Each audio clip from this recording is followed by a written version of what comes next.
All ready? Okay, good morning. Thank you for coming today to our policy meeting. We have 4 policies on the agenda today, and there is no public comment, so I'll just skip past that statement. The first policy that we need to consider is policy 249, bullying and cyberbullying. This was added. There was a request to add a definition for cyberbullying, so we can take a look at that.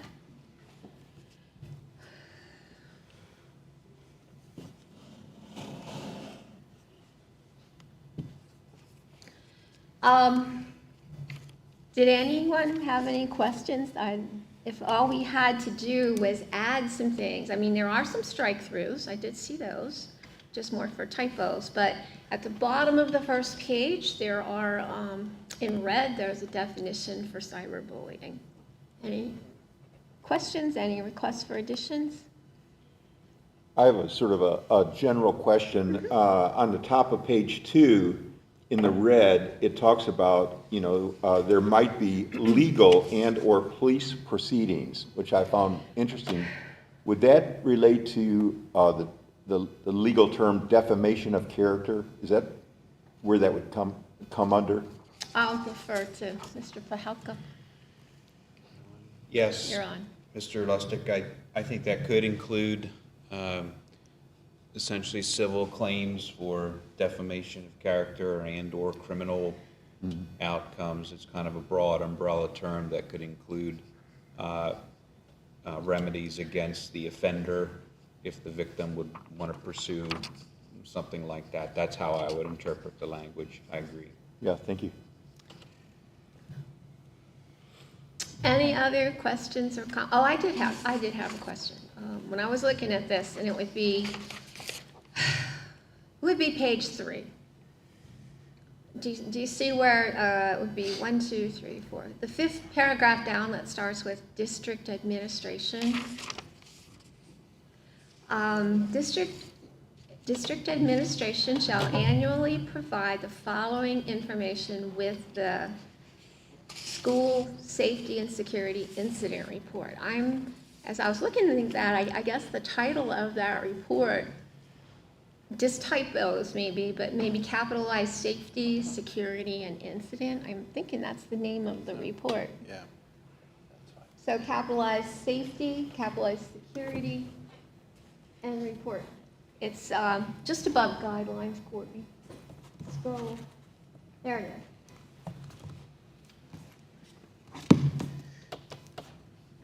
That was my only thing. Mrs. Jalal, Yes, you look like you're ready to say something. Yes, I have a question. I just was wondering, and there's probably a good reason, but why it's just directed to students? Like, okay, this is a student-to-student bullying. Is there another policy for teacher-to-teacher bullying, or administration-to-teacher bullying, or community member to board member bullying? Is there a policy that covers all members of our community, or why is it just students? The term bullying in Pennsylvania school code is defined state law only as student on student. When we get into employee administration matters, it would fall under policy 104, which talks about things like harassment, discrimination. You're not going to find the term bullying there just because that's how it's defined in PA law, is only student specific. And it's not in this one, because if you go back to the top, Yeah. this is actually in the 200s pupils. So Oh, it for should, pupils, yes. It should just only address Yes, because students. I did have a question about that, about the use of district emails and things like that, and the character of some of the emails that are being sent our way. I would like to have that addressed when it's appropriate. Okay. Mr. Pahelka, I'll check with you to see where we need to find that. Okay? Sure, yeah, I don't know if that would fall under this policy or a different policy. I think she's talking more about adults and not Yeah. students, so I don't think it fits here. Or if it happens to be, like another combination, because I have been getting reports that some students are bullying teachers, actually. So, yeah. So I'm just wondering how we would word that and where it would be appropriate to address, bullying of all stripes. And, if it's student to student, student to teacher, teacher to student, or community member to other community member or We don't board have, director. I'm sorry, we don't have any administrators here that could even address that if they were aware of students bullying teachers through email. Yeah. It would be a good question to Yeah, ask. I have a meeting coming up with our association president. I can add that to the list, but nothing has been brought to my attention about that. Well, there have been some questionable emails coming into our district email, and I did bring it up at our threat assessment meeting, and it was not followed up on.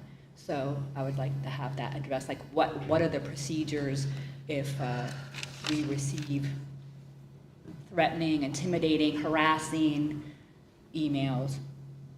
I would encourage you to have, again, if you're not going to direct the people to me, as a superintendent, I would ask you to direct them to Safe to Say, and they can put in a tip anonymously that way. Okay, thank you. Any other discussion about this policy? I'm not ignoring the two of you. It's just, okay, we'll move that one forward to first read then. Okay, the next one is the policy 802, school organization, and this is the chain of command, basically, so that we can all view where one is supposed to make initial contacts and move up the chain. So, and I can just mention, when I was teaching, one of the first things that in my district we were told was if someone had a complaint, they were asked to go to the teacher first and then move up the chain and not to go directly to the superintendent or the principal. But I know that's often hard for people to make that first phone call. So if we look at policy 802, once again, I wasn't sure there was too much in here. This was reviewed last January 2016. I see in the chart that the business manager, the business administrator's title has been changed. If we just look at the policy first, were there any questions?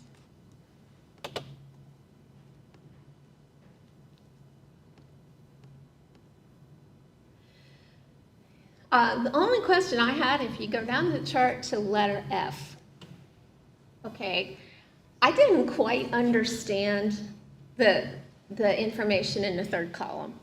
I get the first line, exercise appropriate and/or delegated responsibility, but this next one, I can't get a feel for. Staff relationships exercise responsibility as specifically delegated. I guess I don't understand the staff relationships exercise responsibility. I don't know if something's missing there. Maybe I'm obtuse today. It just opened up, so which read again? Read here, the staff relationships. The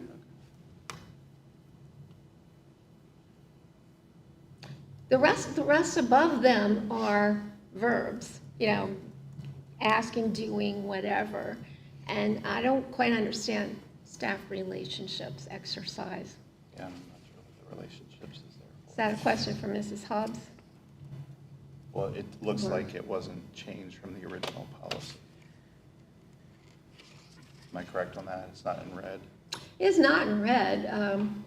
I guess my thought would be to even just delete staff relationships. Yeah, just staff And start it with exercise. exercise. Makes sense. You see where we are, Courtney? I do agree with you, Mrs. Kraus. Small change would make it much more readable and understandable. Okay, Yep. good to go, okay. Let's take, were there any other comments or questions about? Yeah, I don't mean to be pedantic. Sure. But under letter A, level of authority A, the UASD Board of Directors sets policy for Upper Adams School District.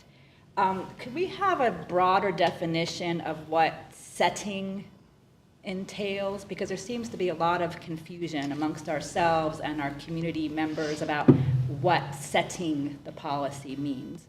So could we work on defining that so that it's clear for everyone? Would the word approve? Is there a Make- difference between approving and setting?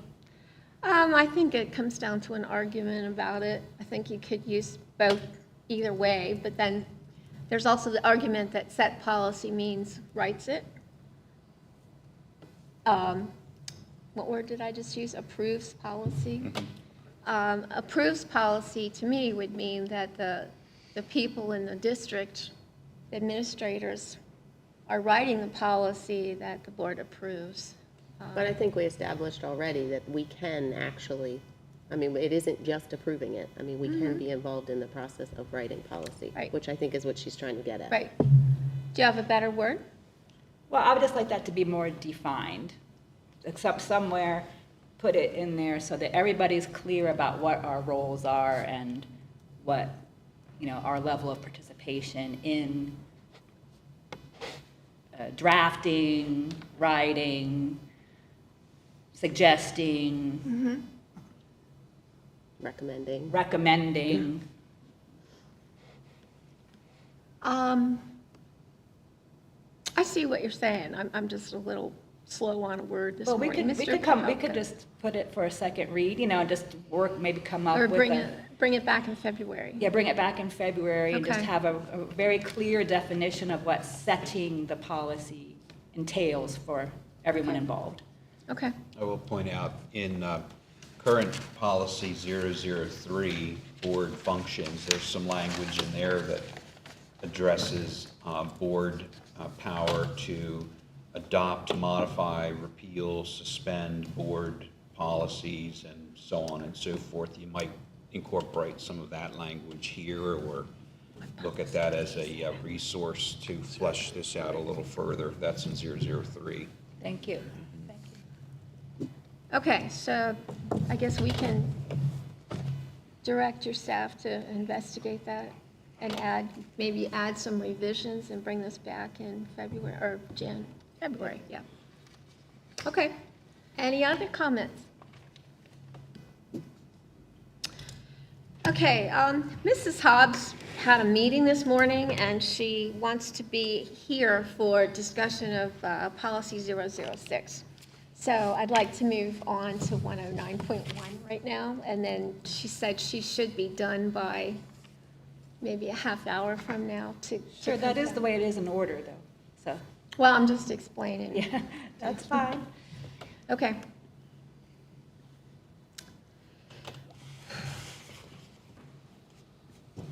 Okay, so first of all, just an explanation. 109.1 is back in committee because there were some requests to make some changes. And it was too late to take care of that for the board meeting where this was presented for first read. So there is a sample there from Mr. Lustig, and I did ask Mr. Pahalka to review it, to get his reactions to it before we move any further. So, floor is yours. Yeah, I did review the suggestions for 109.1.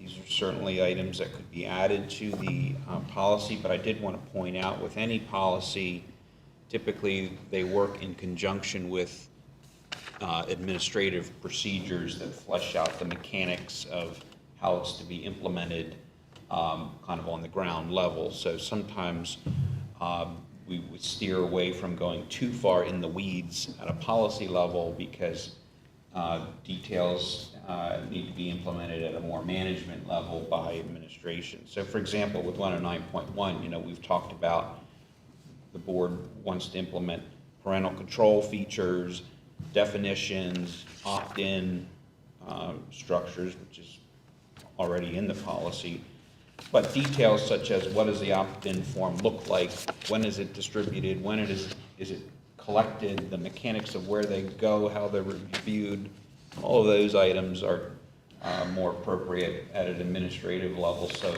I would expect when this is finally adopted that there will have to be administrative procedures put together to implement them in your buildings, and they may look different from building to building as well, and age level to age level. When the policy talks about the district will identify materials and so forth, that's probably going to fall on the librarians, and the librarian will look to administrative procedures that will need to be developed to provide further guidance as far as how they will implement the new policy in their buildings. So just want to remind the board, we don't have to include every possible detail on a policy, because when it's finally adopted, then it goes to administration to figure out building by building what those procedures will look like, and they'll be much more flexible and will not have to come back to a full board review process because they're more procedural in nature, not policy in nature. I hope that makes sense. So I would imagine you would agree you'll have to develop procedures to roll this out in the buildings, and specifically for the librarians to implement when this is reaches the final adoption stage at the board level. Okay, thank you. Actually, that was one of the questions I had when it starts out with the district. I was wondering specifically who it meant, who was going to identify the materials. Mr. Lustig, I'll give you an opportunity now to discuss your reasoning for adding this. Sure, Can you do that sure. for me? I have a copy of the policy, and if you turn to page 5 and 6, You're talking about the hybrid, right? pardon me? The hybrid version? Yes. Okay. Right. So under the, on bottom of page 5, parental control relating to sexually explicit content and excessive profanity, my recommended wording is to be found in the handout that is also available to each person here in terms of our board. I propose that after the first sentence, the following 2 sentences be added, and I can read those if you'd like me to do that. Please do so. Courtney, are you where we need to be? Okay, go ahead. All such materials will be removed from the library except for those materials that have been granted a written exception as explained above. Any materials which contain sexually explicit content and or excessive profanity, but which receive an exception, will be placed in a location where they are not accessible to students. What this does is helps to sort of monitor who's taking books off the shelves and sitting down just in the library, not checking them out, just sitting down in the library and reading them. We would want to have that be corrected as I just described. I also have that I propose that the paragraph in red be in quotation marks and be preceded by the following. This was actually requested at our last policy meeting. The opt-in form must include the following language. Also, there is a typographical error. Let's see.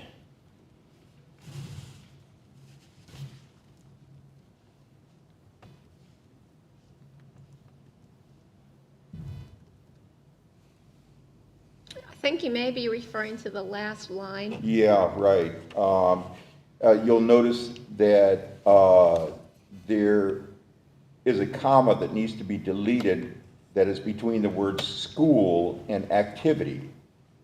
Okay, so that's pretty straightforward. There's also, while we're talking about typographical error, if you go back to page 4, midway down the page, like almost in the center, where it says sexually explicit content, notice there are synonymous words, sexually, sexually. So, that was clearly an oversight, so I would request that one of those be removed, so it makes sense. And those are my comments. Oh, I see Really? where you mean. Okay, I see it. Okay.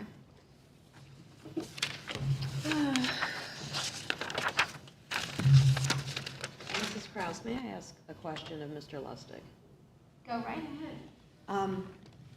In your, in the information you provided us, the highlighted areas, if I understood you correctly, and I might have misunderstood, you're saying that some books would still be allowed in the library, but not available for a student to check out, but they may still sit in the library and read them. Is that right? Is that what you said? No, the opposite. Yeah. Well, that's why he's saying we need it, because if you don't identify them, then he's saying you could just go into the library, pull one of those books and read it while you're in the library. When you say identify them, identify the books, not the Correct, child. sorry. Of course, yes, So, the books. but, sorry, I didn't, Thanks for your help for college Sorry. here, yeah. Yeah, okay, I'm still unclear. Is this still written in such a way that a student may come in and request a book that is not on the shelves, that the librarian has somewhere? Is that right? that's where the opt-in procedure would take effect. Will be placed in a location where they are not accessible to students. Right, so Right. if that student would request such a book, then the librarian could say, let me check and make sure that your parent or guardian has approved you to receive that. And if that approval had been done properly and fully, then that child would be allowed to check that book out. So the librarian would simply go to the area that is not available for the students to enter, grab the book and check it out. How is that different than what we have in place right now? Except that the books have been pulled and put somewhere where a student can't get them themselves. Is that the only difference? I'm sorry, I'm not trying to be difficult, I'm just trying to figure out the point, I would think that would be the only difference. that they would be not available for a student to go in and grab the book. Right. They have to go to the librarian, but the librarian should already have what a child may or may not read through the whole process of, Right, or say a student goes to the librarian looking for a specific book, and it would be behind the counter kind of book. Then if they don't have an opt-in form, the librarian would then be able to give the student the form to take home to get permission from the parent if the student would want to read that book. But that would still give the parent the ability to do their research ahead of time and then approve either the student to read the book or not approve the student to read the book. But the student wouldn't be able to just, the way I'm understanding it, the student wouldn't just be able to go in to the library, find the book on the shelf, pull the book off the shelf and sit at the table in the library and read the book. Is how I'm thinking that's why that's being added in there. I think that's what. That's my Yeah. understanding. Okay. I have some questions that came through. Miss Starner has classes this morning, so she wasn't able to join to participate in the discussion, and Mrs. Graham has a duty elsewhere today, too. Some of the questions, concerns that were asked, again, who makes the decision to determine which books are removed? In other words, is there a list? Who selects that list? You know, are we giving the power, the authority to the professional staff to locate that? Isn't that defined, and maybe I'm not reading it as, I don't know, but isn't that kind of defined with that list of definitions at the, where it's defined as what is sexually explicit? Because the librarian would be selecting the titles for the library, and they would be using that definition as their guideline on what they would select or not. And if they would find a book that might have some of that content, but they feel that it would be a worthwhile addition to the library, then doesn't it go to the administration for approval, you know, for that exception? Yes. That would be granted. And then if that would be such a book, then it would be placed, according to this piece here, in an area that wouldn't be just generally accessible to a student, but the librarian would be able to give that book out if the student has an opt-in form from their parent. Exactly. Okay. Part of it, and this came through, I'll get you down here. This came through as a request for some wording, and part of it deals with, Ms. Starner, in addition to being a librarian, she has a teaching load. She has a couple classes. So her day isn't totally in the library, correct, Dr. Dahl? I mean, it is in the library, that's where her But classroom she's is. in a certain portion of the library providing instruction to students while there are still classes and students visiting the library. So the concerns, part of it was how would the board expect this policy to be carried out in terms of when is she supposed to start reviewing books and culling them, you know, and it wouldn't be a summer thing. The discussion that came through was this wording that was just passed out to you, which I'll read it and maybe we can discuss it. The board understands it is a complex task to review and identify all the current library books for excessive profanity and inappropriate content.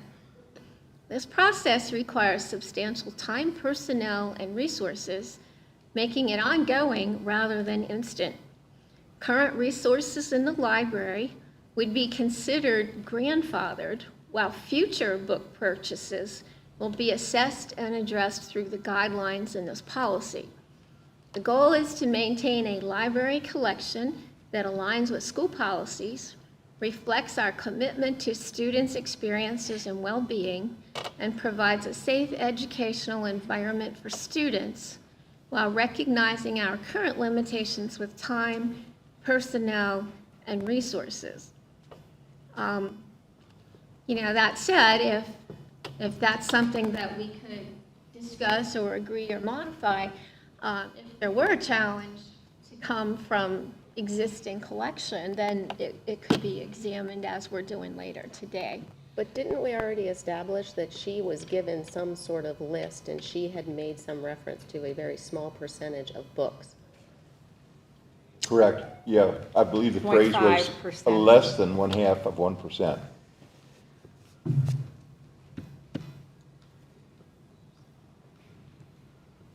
I don't agree with considered grandfathered. That diminishes the whole point of still having those books in that collection. And I think if you start with whatever she was provided before to come up with the determination of that percentage, that's where she should start. So I just kind of refresh my memory. Was this a list that came from Ms. Starner, or was that something that came from? I It was don't know actually if in she the video identified it. that really nice video that she provided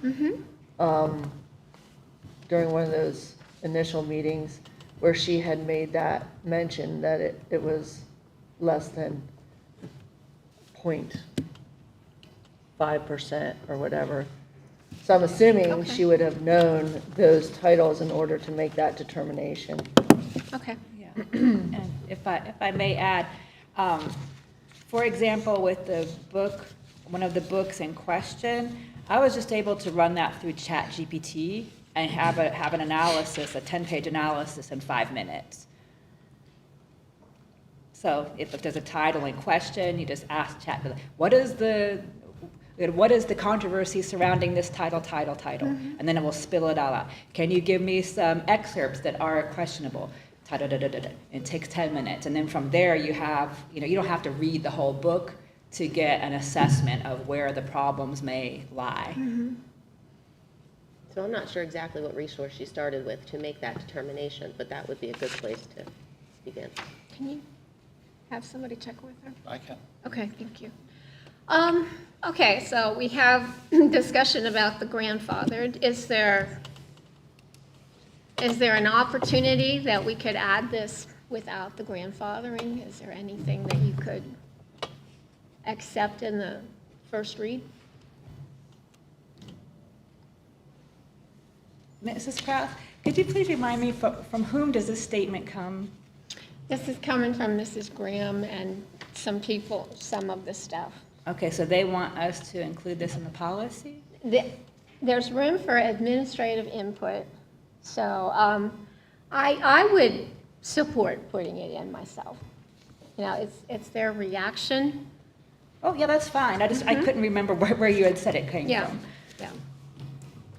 Mrs. Kraus? Yes. There was a hand in the audience. We are not allowed to take. I can't, I'm sorry. My personal comment is that I agree 100% with Mrs. Plank's comment that grandfathering in books would compromise or reduce the effectiveness of the policy to a great extent. And I'm very, very opposed to that being there. Well, let me ask you this. If we struck out current resources in the library would be considered grandfathered. We struck that out and started that sentence with future book purchases will be assessed and addressed through the guidelines That's perfect. in this policy, and then the goal to maintain the rest of it. Can we meet in the middle with that? As long as we're clear that there's going to be, a scrubbing of what's currently there. Could you say that again? As please? long as we're agreeing to the fact that I believe we already have in the policy that there is going to be a scrubbing of what is currently in the library. I'm not willing to just simply say, like, going forward with future book purchases, we need to address what's currently in the library. As long Okay, as that's clear. okay. So are we saying that we are going to ask Mrs. Starner, I guess I'm unclear on whose list this is, or is it the 5% or 0.5 or whatever that number? Are we going to request that Mrs. Starner read through all these books and highlight these things, not unlike what has been done for 19 minutes, the book that we're going to discuss in a bit? Or are we going to we are going to take that away from the heart and soul of Mrs. Starner, and we're going to run it through some chat BT or something like that? Because I guess my question there is, you can do that with any book, and it will throw up, what might be controversial. And we've discussed the Kite Runner at length. There's a perfect example that, I'm sure, tech would pull out all sorts of things, but it completely misses the point of the book. And I guess I just don't want us to go down the road where we're relying on tech to tell us what we can and can't have in our library, instead of our librarian who has already proven that she knows what she's doing and has the best interest of our students at heart. That's where I'm conflicted I with don't all think of we're this. suggesting that. I think we're suggesting that based on the definitions that we've identified in the policy, that that's what needs to be looked at. And I don't know what resource she initially used to come up with the determination of that percentage. I don't think that was shared. Maybe I missed it. And let me be crystal clear, I am not saying to use ChatGPT or any kind of artificial intelligence to replace anyone. It's more or less to do a quick assessment. It's used all the time. An additional resource. An additional resource, like to give you an idea and to, what is the controversy surrounding this? So you don't have to read the whole thing. Like, what is the controversy? Okay, do I agree or disagree? And then use that information to assess. Or you don't have to use that, but I find it very useful to kind of cut to the quick, get to the chase. Like where is the problem? And maybe it is a problem, maybe it's not a problem. But it's just a tool to save, it's a time-saving tool. It's like using a grammar count, you know, as a, to proofread your work. There's a artificial intelligence that you can use to scan your work and check for errors. Of course, you have to go back and actually read it yourself. Or maybe the grammar check gives a suggestion that you don't agree with. You don't have to use it. It's just a tool. It's a time-saving tool because we all have, you know, busy schedules. So, But again, I Yeah. still think that goes back to an administrative type function. You know, they Right. would have to determine what tools to be used right. to make that determination. Like personally, I didn't have time to read the whole book of 19 minutes, so I just ran it through. Personally, not everyone has to do that. I just ran it through to kind of like, okay, where are the problems, and to hone in on it quicker. And that's just a tool that I use because I'm used to doing that.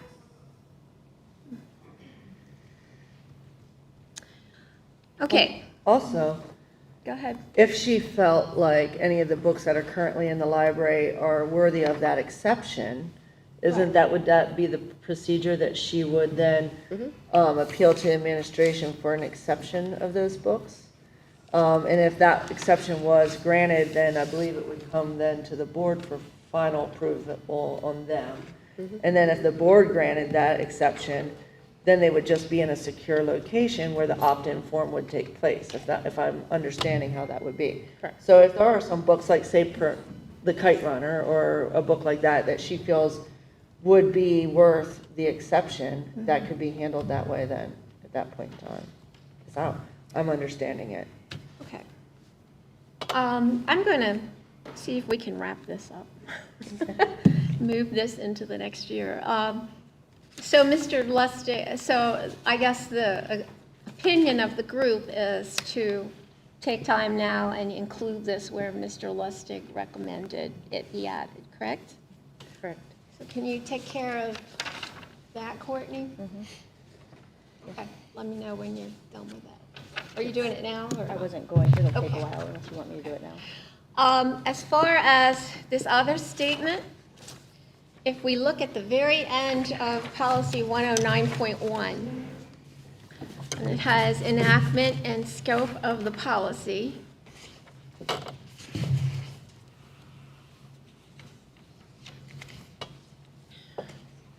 I'm at the end of 109.1. Are you on the hybrid, page 7? I am, I'm at the very end of the Okay, thank hybrid. Mhm. One of these days, I'm going to have a bonfire and get rid of all the extra copies, so I only have one to deal with.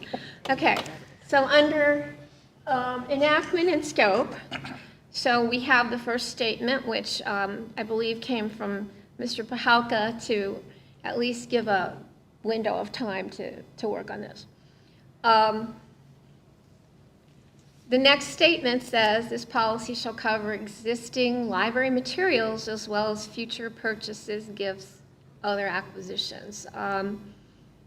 It seems to me that this suggested wording that we just discussed from Mrs. Graham and the rest of the team, it seems to me that would fit right there with the part deleted about the grandfathering.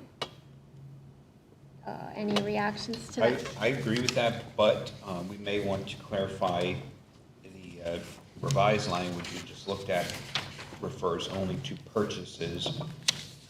The current language is a bit broader and would cover not just purchases, but gifts and any other acquisition of materials. We may want to reflect Okay. that same structure to be clear. It's not just purchased books, it's any Acquisitions. acquisition, yes. What if we just, instead of future book purchases, if we put books will be assessed or resource materials will be assessed and addressed through the guidelines in this policy? That would cover everything. Future books. Well, I think the word future is one they want to remove.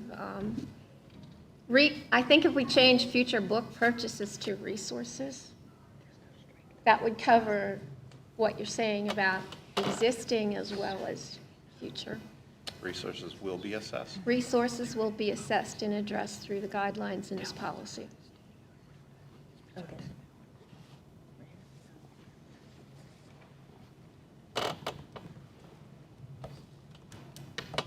Mr. Pahalka, any more comments? No, that makes sense.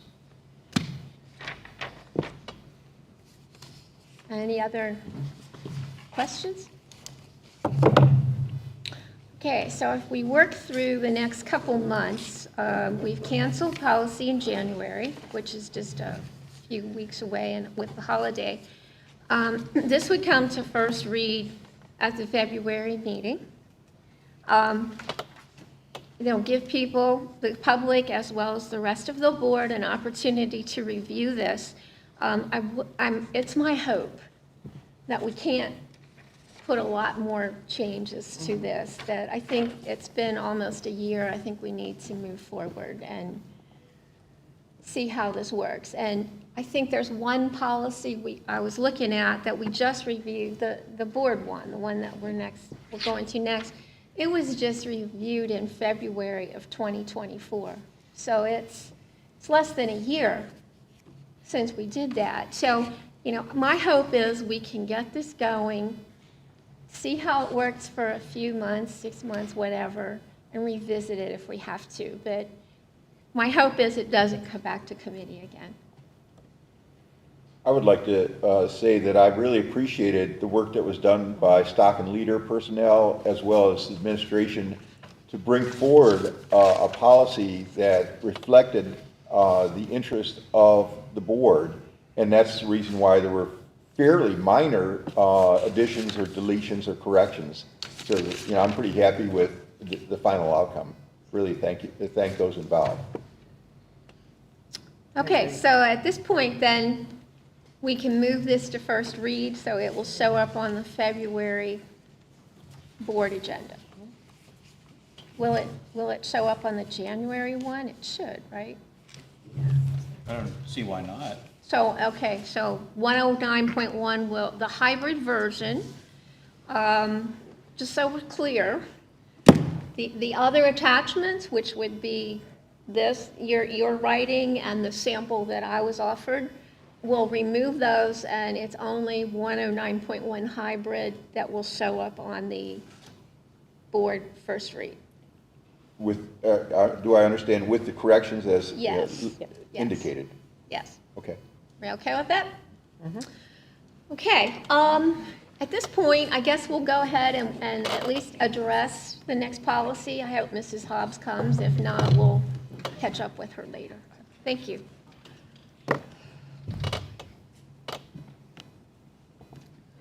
Okay, so this one was added, the request of Mrs. Jalal wanted to review some of the board category policies. So at this point, I'll just turn it over to you to see what your questions are. Okay, so I just really wanted to review, there are a couple of items. Most of it is pretty straightforward, but if we could start, Mrs. Kraus, with the first paragraph, parliamentary authority. Sure. All board meetings shall be conducted in an orderly and businesslike manner. Robert's Rules of Order, newly revised, including group rules, shall govern the board in its deliberations in all cases in which it is not inconsistent with law, state regulations, or board procedures.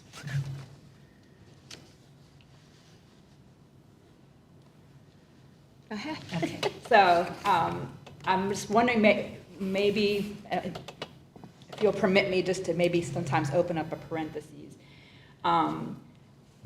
This hasn't been the case of late.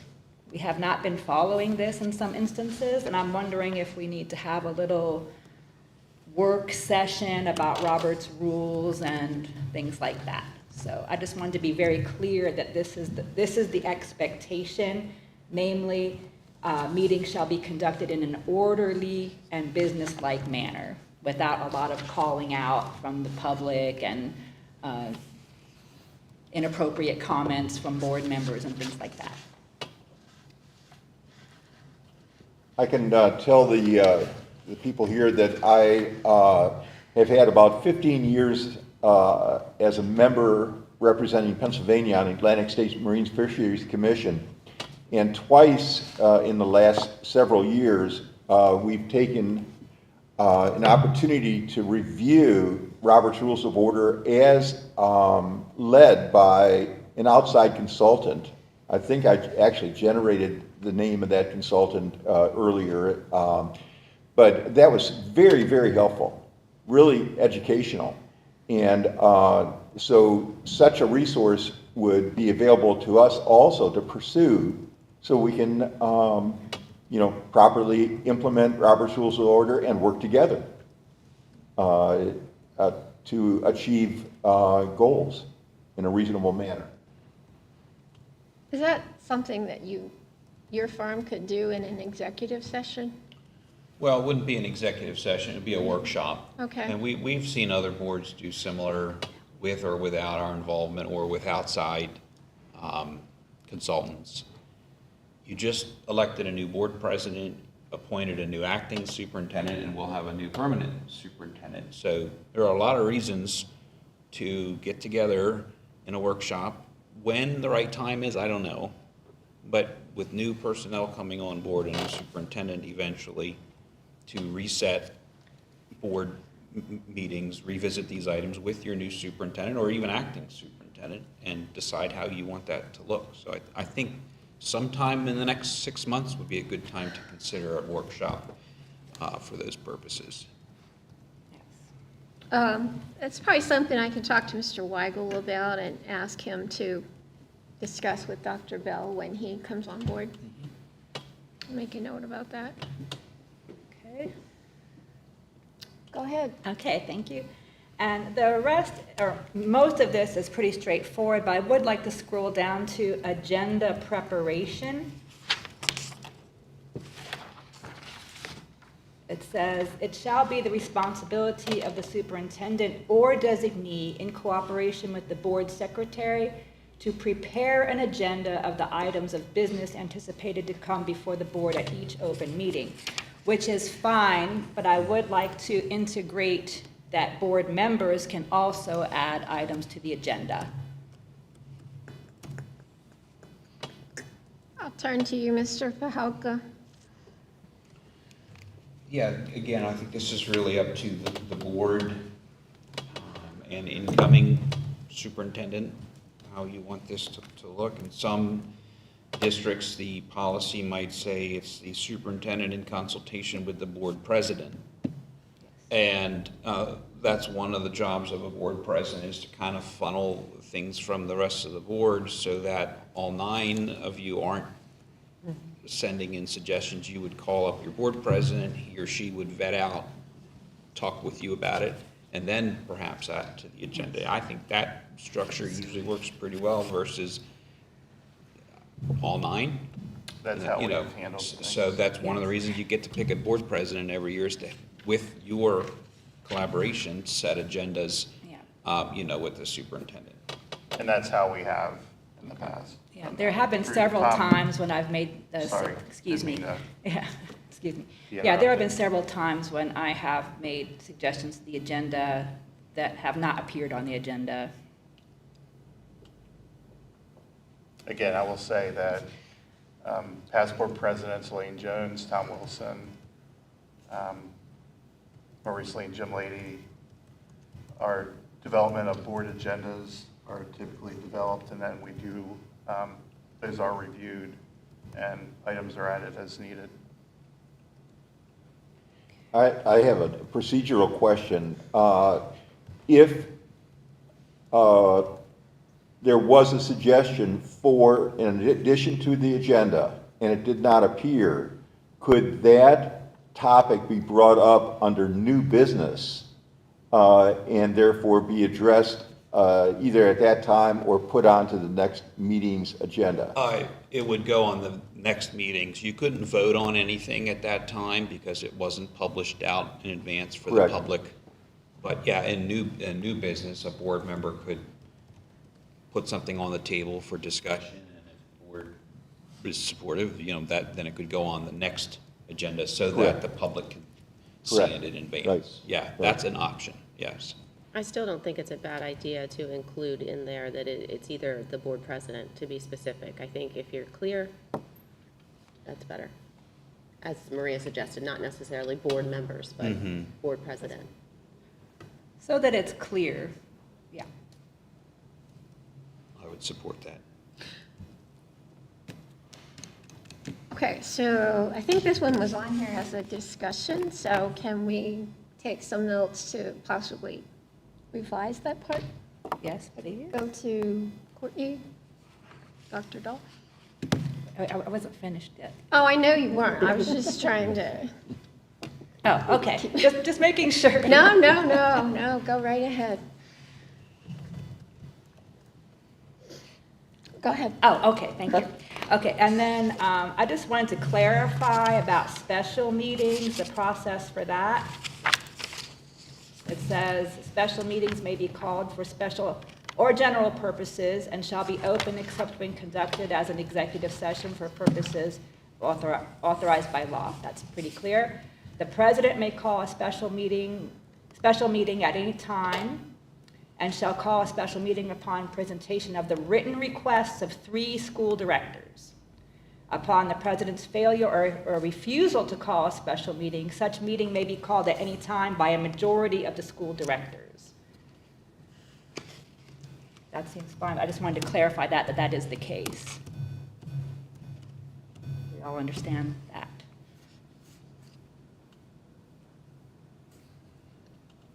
All good? Any comment? Okay. Public participation. At each open board meeting, prior to official action by the board, an opportunity shall be provided for public comment in accordance with the law and board's rules, procedures, and policies. It is preferable to have in-person public comments. Remote access for public comment may be accessible. So I just wanted to clarify, I think it's very, very important to have public comment and participation, but that just be designated during that time period, and that the public understands that these are board meetings and not a town hall. I think we can have public comment during our board meetings, and I think that the community deserves and would like to hear more input from us regarding their questions, but board meetings are not the time for that.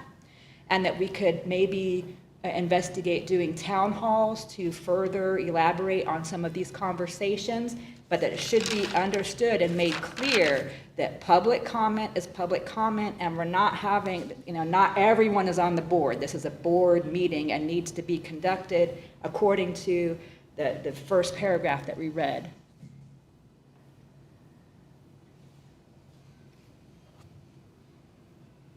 Okay. Okay. And last is committee meetings. Okay. Standing committee meetings may be called at any time by the committee chairperson with proper public notice, or when requested to do so by 2 members of the committee. So that means that myself, as the chairperson of the curriculum committee, I could call a meeting at any time? Are we clear on that? Or any other chairperson? You just have to provide the public notice and advertise, but subject to that, yes. Okay, that's so, and correct. if I were to do that, or any other chairperson, so that, who would control that agenda? The committee agenda? Yeah. The committee chair, typically in consultation with the superintendent or the appropriate administrator or administrators, would set the agenda similar to how the regular meeting agendas are set up. Okay, thank you. Excuse me, can I just ask one question? Mrs. Hobbs is here now. Since our committee meetings are public, I know there's a fee involved to advertise, even if there's a special meeting. So can you tell me what cost is involved if special meetings are called? It depends on the number of words when we submit it to the Gettysburg Times, but on average are probably at least $50 or more. And given that 24 hours, one thing that we have to take into consideration too, if it's called at the very last minute that it's going to be held within 2 days, we might miss that cutoff time with the Times reporting, because they do have to be in certain time frames in order to be published in the paper as well. So for example, like for the 25 calendar of what we were just discussed on Tuesday night, which had the committee meetings, our board meetings, and policy meetings, I submit all those at one time in December for the year. So then it'll just be an additional on that as well. Okay, thank you.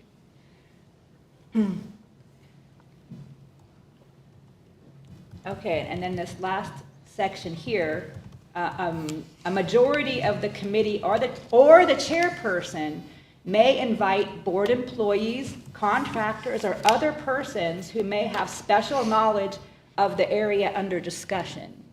So a chairperson can, is this just for these special committee meetings, or at any time can the chairperson call in persons with special knowledge of the area under discussion? I think it's listed under committee meetings. It's not listed under, where was that, emergency? Yeah, because there was an instance where I, as the chairperson, contacted a person with special knowledge and that was refused. So I just want to be clear that these are the rules that we're following.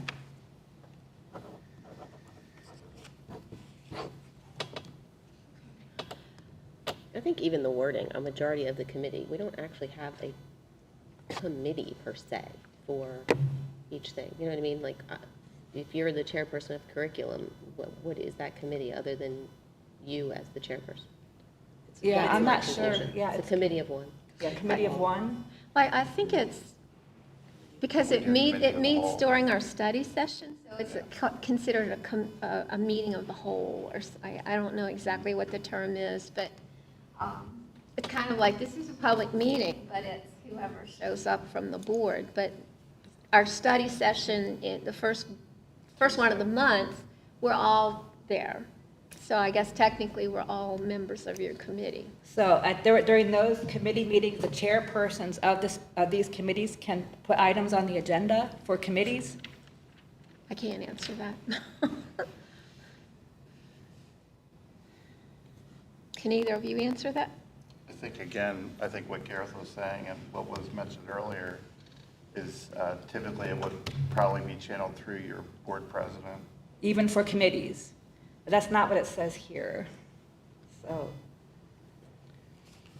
Typically, if it's committee-specific and not full board relevant at that point, you typically, what I see is the committee chair in consultation with superintendent or designee hashes out agenda items in advance because it would be published in advance for the public to see. So that usually is committee chair and superintendent. Board president may be in the loop. okay. But So can we not clarify required to that? be. Can we put that in, let's work on wording so that the role of the committee chairperson is crystal clear.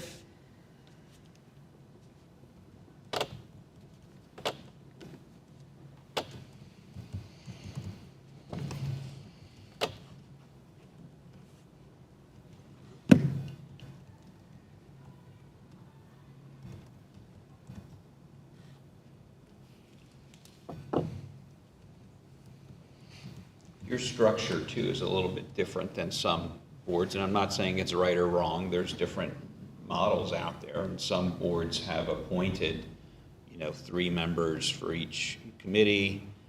And they may meet on the same night, they may meet on different nights that are all advertised out in advance, but, there would be 3 or 4 members of the policy committee, the curriculum committee, the, property committee, versus a committee of the whole structure. Again, not right or wrong, just different. Some have adopted the other approach where there are appointed committee members, typically 3 or 4, and the meetings involve those members, not a committee of the whole format. Mr. Pahaka, would you be able to, at one of our work sessions, be able to present us the options for structures? Sure. Again, I just question when is the right time, because you're going to have a new superintendent here. He or she may have a recommendation for you. I think that's a conversation you need to have. Just when, do you want to wait or not wait for your next superintendent? That's just a In my thought in my opinion, mind. sooner rather than later, so that we're not just. But the acting is going to be here in Yeah. what, month? His input Less. would be very important. Mhm. I agree with our discussion here. If the phraseology says that there's a committee, but that committee is made up of only one person, that's sort of unusual. I would endorse the idea of having 3 people who are board members form a committee. And then it would make sense where it says a majority of the committee. Well, if 2 of the 3 people said, yeah, we want to have this meeting, well, there it falls under that. It would actually occur based upon what we've just read, or the chairperson. So in terms of curriculum, Mrs. Dudal, you could say, well, my other 2 people on the committee did not approve, but I, as chairperson, am still going to call this meeting. And it would be quite legitimate for you to do so. I mean, the whole thing, it suggests, a majority of the committee suggests that you actually have more than one person sitting on the committee. Otherwise, it should say a majority of the board, because that's how we're treating it. It's the entire board as the committee. It's not clear. I mean, it wasn't clear to me. I guess my thoughts are, maybe we need to just wait until January, till things start to change, and we have a new interim, and start having these discussions, even as far as changing this. I think your discussion today is a good one. But maybe we do need to do as Mr. Bahalka said, and just wait till more of the players are in place. What do you think about just putting this back on the agenda again in February? By that time, we'll have had time to, at least make some conversations with Dr. Bell. Yeah, I think that's an excellent idea. I would really appreciate his input and Mr. Bahalka's input on all the options there are for committee structure. Okay. Yeah, I would support that. He'll be here in less than a month, Dr. Bell. Let him watch a full cycle, of meetings and then give you some input. I tend to feel if you're going to have committees, you should really have committees. But again, there's a lot of versions of that out there. At Carlisle, for example, they have 3 or 4 appointed committees, 3 or 4 members on each committee, but they all come the same night. But there are back-to-back-to-back committee meetings. They roll right in and everybody shows up, but they do have appointed committees and each has their own agenda. You'll find 15 other versions probably if you look around the region. There's not a one right or wrong approach. This is good discussion, I think, to have, and we could have in a board workshop too. But I like the idea of maybe February, after Dr. Bell has a month to kind of watch pros and cons, your current structure, and then give you some feedback at that point. I think that's respectful of Dr. Bell as well. He will be stepping in and trying to wrap his head around everything, and he is a seasoned superintendent, so he may have some, thoughts and ideas that would work well for us. But I feel like we've got a lot of changes going on right now, and throwing that out before the man ever gets here is perhaps a disservice to him. Okay, so 109.1, at this point, the hybrid version will go to first read for January.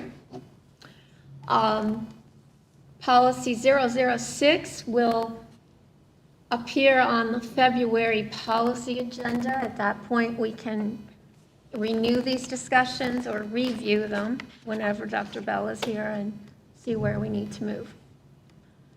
Are there any other comments or questions? Thank you, Mrs. Cross. You're welcome. Okay, if not, this meeting is adjourned. Thank you all for coming.